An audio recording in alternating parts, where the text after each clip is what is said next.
Last week, we shared this clip, and the comments section absolutely blew up. Love AOC. People love Jasmine Crockett.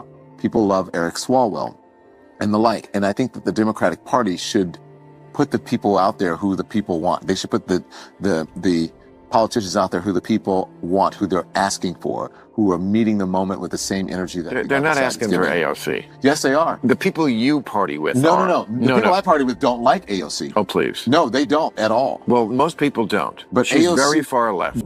We then added this one, and all hell broke loose. At an AOC Bernie Sanders rally in Idaho last month, someone threw a Palestinian flag over an American flag, and the crowd erupted in approval. What should have happened after that is one of the adults on stage should have told their young, loyal followers, this is not a symbol of freedom. This is. This is a serious problem for Democrats. Less than 1 in 4 Democrats under 30 say they're proud to be an American. 54% say they're embarrassed by it. Embarrassed? Like America's your mom picking you up at school? You're embarrassed to be an American? Well, guess what? The feeling's mutual. BillMaher is just getting started, and he's not the only one. Megyn Kelly and a growing chorus of critics have already lined up to torch AOC, long before her dream of leading the DNC even gets close to reality. It's as if nobody is interested in a sequel to the Biden-Harris fiasco. Now, the gloves are off, and the hits are coming fast, and if fiery political takedowns are your thing, hit that subscribe button and let's jump in.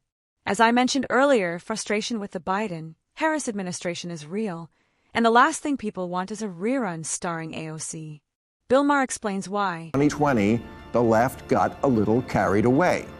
Carried away, like most of the merch at this shoe store. Get it, carried away?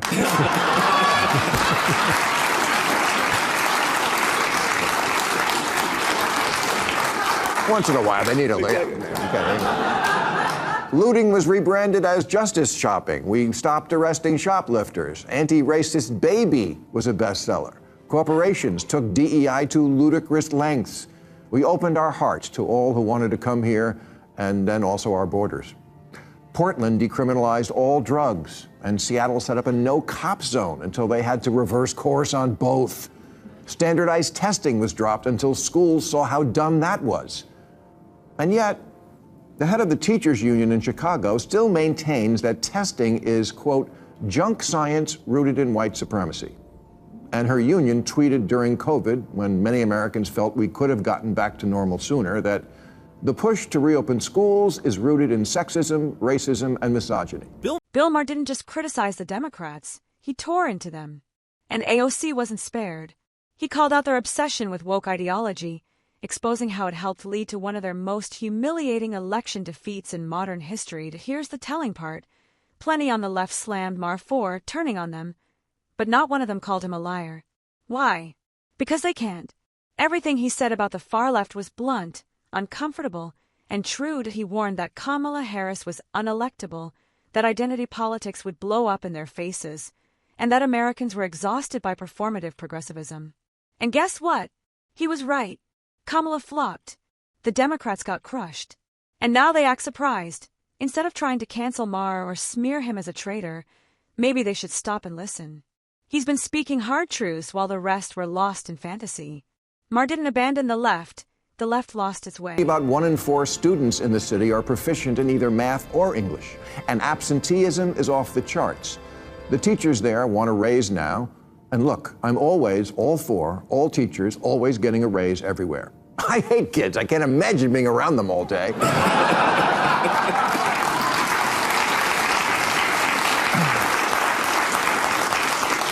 But I also think Kamala Harris could have a moment if she trotted out her favorite phrase and said, let me be very clear.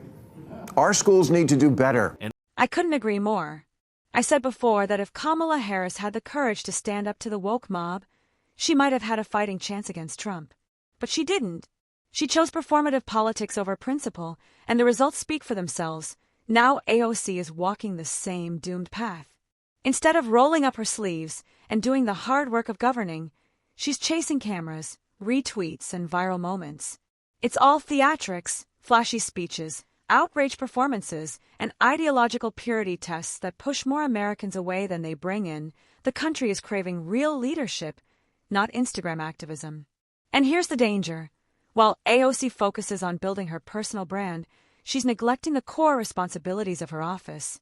She's talking at people, not to them, that if she keeps this up, she's not only setting herself up for failure, she's paving the way for another GOP victory. Let's get beyond the sizzle and let's look at the Congresswoman's record. The thing that matters when it comes to the simple question of, has she helped make the lives of those she has served better? According to a study by the nonpartisan Center for Effective Lawmaking, AOC is one of the least effective lawmakers in all of Congress. On the Democratic side, she ranks 230th out of 240. She's like the Rutgers of Congress. And compared to 18 other congressional Democrats from New York State, she ranked last. She introduced 21 bills deemed to be substantive. None of them reached the floor. Therefore, of course, none actually became law. No matter, CNN gave her a primetime documentary last month called Being AOC. The DNC couldn't write it any better. Soak it in, sizzle over steak. Oh, and if you have lots of Twitter and Instagram followers, that's more important than, actually doing what you're elected to do. As I've said before, hypocrisy and theatrics don't pay off in the long run. Sure, they draw crowds, generate viral clips, and flood the comments with praise from loyal followers. It feels good, it feeds the ego, but eventually the curtain falls and applause turns into backlash. That's exactly what's happening with AOC. Yes, she packs rallies, dominates social media, and trends within minutes. She's constantly at the center of a political spectacle. But when it comes to real legislative work, tangible results, and meaningful accomplishments, her record is painfully thin. It's all sizzle, no steak. And people are noticing the gap between the noise and the results. Voters don't want TikTok politics. They want bills passed, problem solved, and leadership that delivers beyond hashtags and headlines. Right now, AOC has built a political brand, not a political legacy. If she doesn't pivot soon, that gap between perception and reality may be the very thing that sinks her ambition. There's a beautiful little town called Yorktown Heights in Westchester. It's not the fanciest of Westchester towns, but it ain't the Bronx by any measure. And the reason this is relevant is because a congresswoman who you may know as Alexandria Ocasio-Cortez has been telling us for years that she is from the Bronx. And recently she had a fight with President Trump over tweet, text, truth, whatever. And she played tough and said, "Oh, don't you mess with me. I'm a Bronx girl. And we eat Queens boys for breakfast." Because that's where Trump was raised, in the Queens. And respectfully, AOC. Well, that's real cute, except she only lived in the Bronx until she was age 5, when at best you're in usually kindergarten, maybe first grade. And she spent the rest of her childhood, 1 through 12th grade, in Yorktown Heights. I know you've heard this story before, but this clip is worth revisiting because it shows just how determined AOC and the Democrats are to repeat history badly. Remember Kamala Harris's presidential run? Of course you do. She was proudly black until election season rolled around. Then, almost like magic, she leaned into her Indian heritage. Representation matters, right? Well, apparently only if the polling data says so, but it didn't stop there. Kamala didn't just shift identities, she shifted accents too. A southern drawl here, a West Coast vibe there. One minute she's marching with civil rights icons. The next she's quoting Tupac and claiming she smoked weed in college years before he even released his first album. Every time you thought you had her pinned down, she shapeshifted again. That slippery political identity made it nearly impossible for voters to truly connect with her. And now, AOC looks like she's heading down the same cringeworthy path. The problem?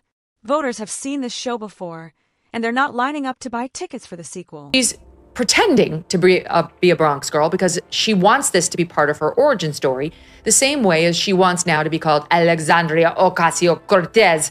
Meanwhile, everyone knew her as Sandy Cortez when she was growing up, and her lies are coming to the fore. So, among other things, Benny Johnson, who's hilarious, and he's a great Twitter follow and has a great show, went to Yorktown Heights just to take a look and to talk to some folks there about AOC and what Yorktown is like and so on. And now some of her schoolmates, separate and apart from Benny, are weighing in on her claims.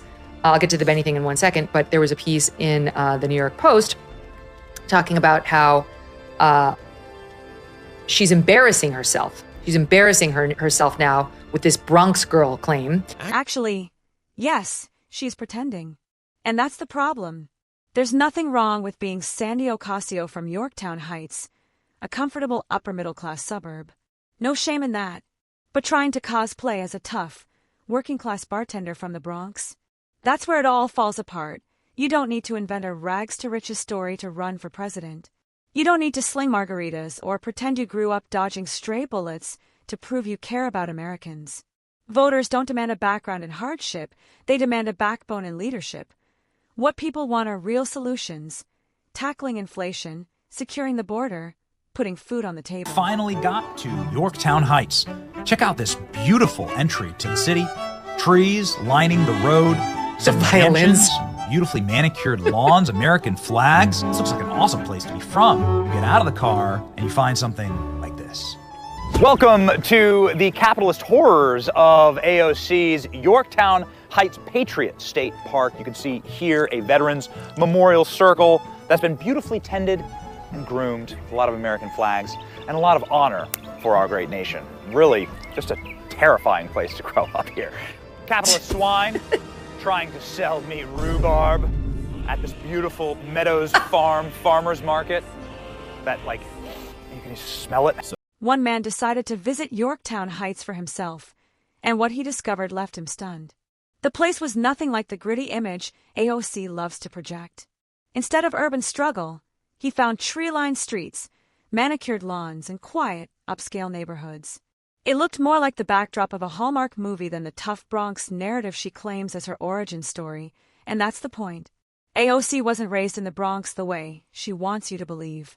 It's political myth-making at its finest, but this is only the beginning. More videos, more investigations, more whistleblowers will surface. They're all cosplayers, Megyn. I hate to tell you, when I was in Washington for the inauguration, I attended the hearing of RFK's confirmation hearing, and looking out at the horseshoe of senators, the side that was dominated by the Democrats looked like a band that had been assembled for ethnic purposes. We need the socialist Bernie. We need the finger-wagging socialist. We need this guy who looks like this and that person. They're all playing parts. And so she's playing the Bronx girl. Another actor reading from the same tired script. Take Gavin Newsom, for example. He's the poster child of political theater. On camera, he plays the part of a compassionate leader, slick smile, sleeves rolled up for photo ops, pretending to care about everyday Californians. But behind the curtain, skyrocketing crime, collapsing cities, residents fleeing the state, and policies designed to serve no one but his own ambitions. The real problem isn't just incompetence, it's inauthenticity. Americans are starving for genuine leadership, but the DNC keeps serving up a cast of characters. They don't solve problems. They spin narratives. And the longer they keep performing instead of governing, the more voters will tune out. That's the tragedy of today's Democratic Party. Style over substance, fiction over fact. From AOC's fabricated Bronx tale to Kamala's shifting identities to Gavin Newsom's Hollywood act, it's all performance with no results. Voters aren't asking for Oscar-worthy dramatics. They're demanding real solutions. But the spotlight is getting hotter, and the cracks in the script are starting to show. The American people are waking up. And when the curtain finally falls, they'll remember who delivered and who just played pretend. The show's almost over. Time for reality to take center stage.